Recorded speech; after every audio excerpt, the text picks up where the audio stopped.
உங்களுக்காக விஜய் சார், உங்களுக்காக அயராது பாடுபட்டவங்க தான் அந்த ஜூலி அவர்களும் சாட்டை துரைமுருகன் அவர்களும்.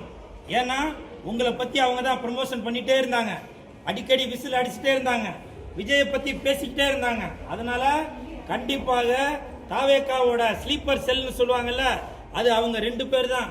ஒன்னு சாட்டை துரைமுருகன், இன்னொன்னு பிக் பாஸ் ஜூலி அவர்கள். அவங்க ரெண்டு பேர் தான் அந்த ஏ டீம் பி டீம் சொல்லுவாங்கல்ல, அவங்க உங்களுக்கு பின்னாடி இருந்து உங்களை முதலமைச்சர் ஆக்குவதற்காக அவங்க செயல்பட்டு கொண்டு இருந்தாங்க அப்படின்னு நான் நினைக்கிறேன். ஏன்னாக்க ஓட்டு எனக்கு போடுங்க, ஓட்டு எனக்கு போடுங்கன்னு சொன்னா யாரும் போட மாட்டாங்க. ஏன்னா அந்த மாதிரி ஒரு மனநிலையில தான் இன்னைக்கு தமிழக மக்கள் இருக்காங்க.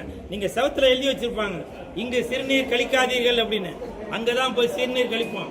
இது ஒன் வே, இந்த ரூட்ல போவாதீங்கன்னு சொல்லுவோம், அந்த ரூட்ல தான் போவாங்க.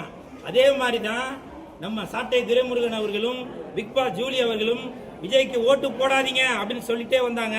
மக்கள் மனசுல நல்லா பதிஞ்சிருச்சு. ஓஹோ, அப்போ நம்ம விஜய்க்கு தான் ஓட்டு போடணும் போல, நமக்காக அவங்க கேன்வாஸ் பண்றாங்க போல அப்படின்ட்டு தான் சாட்டை துரைமுருகனும் பிக் பாஸ் ஜூலி அவர்களும் சொல்லியதை அப்படியே செயல்படுத்தி இன்னைக்கு உலகம் முழுவதுமே இருந்து விசிலடிக்க வச்சிட்டு இருக்காங்கன்னு நினைக்கிறேன்.